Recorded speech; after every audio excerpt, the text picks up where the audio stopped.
this is history. We spent over $150 million preparing for permitting in environmental baseline studies and other scientific studies, and then the permitting process itself we spent $100 million on. I would say that we probably spent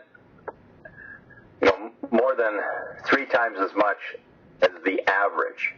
But we knew that we were in a controversial area, and so we needed to answer all the questions with far more detail than I would say normally is the case. But in the United States, the permitting is the hardest thing to get through, and it typically takes 2 to 10 years.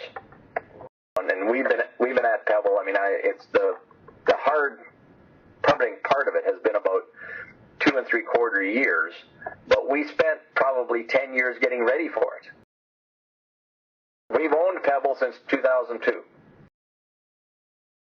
We've spent almost $1 billion in total on the project today, and have built nothing. There's nothing physical. There's not even a road into the site. We did all the work with helicopters. Everybody went in and out in helicopters.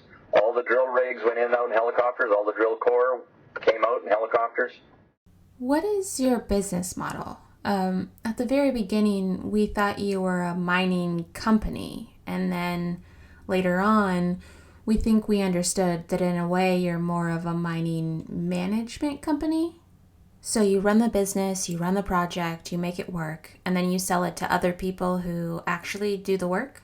Yeah, let me explain a little bit better. Both are right. We are a mining company. We operate the second largest copper mine in Canada.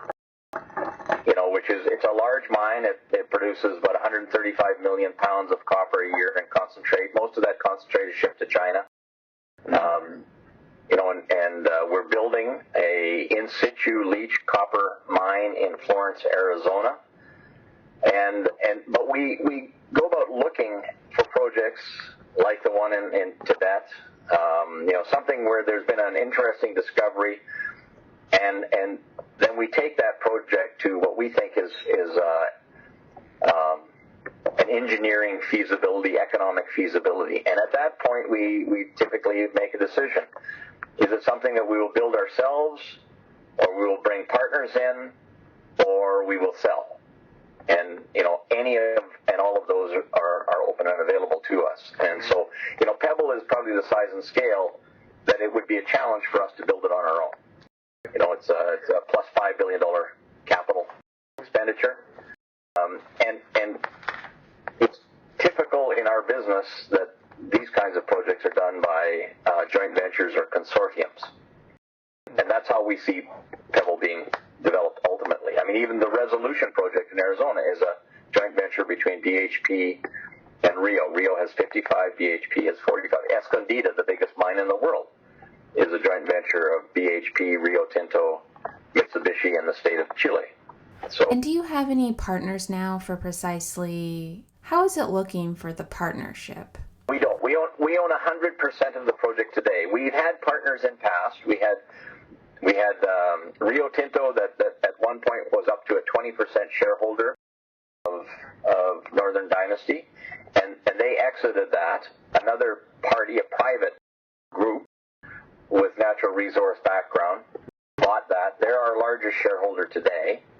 A private family office, private equity called Sterling Global. Yeah, and Rio invested $200 million in the company, and that's how part of the $1 billion that was Anglo-American came in as a 50-50 partner at asset level. 2007, funded $575 million worth of expenditures, and then had to leave. They wanted to put the project in care and maintenance, but they couldn't without our permission. And we wanted to go ahead and go through permitting. And they said they simply couldn't because they were bleeding too much money because of operations in South Africa and in particular in Brazil, Minas Rio. So they had to walk away, and the deal we had was that they had to spend $1.5 billion to vest at 50%. million, so they walked away with nothing. So that's how we got up to 775 million funded in the project. The rest we financed ourselves and equity additions ourselves. And we are running a process today where we're talking to several major mining companies about the possibility of joining the partnership or the joint venture, if you will, to see this project go ahead once we've got the ROD in place. Okay, so everything will be triggered by, as you said, the ROD. Yes. And those partners, are they international, national, U.S.? They're the usual suspects. Yeah, we want to put together a partnership arrangement. We bring the asset, and they bring the necessary financing to put the project into production. And so the total capex on this in round numbers is going to be about $5.5 billion. We believe the state of Alaska and other entities in Alaska will fund most of the infrastructure for about 1.5. So the net is $4 billion, a combination of equity and bank financing. If you go through your due diligence and you say, listen, Ron, I'm interested in investing in this project. Now, here's what I'm thinking of, quantity-wise, then we'll see how we can make that happen.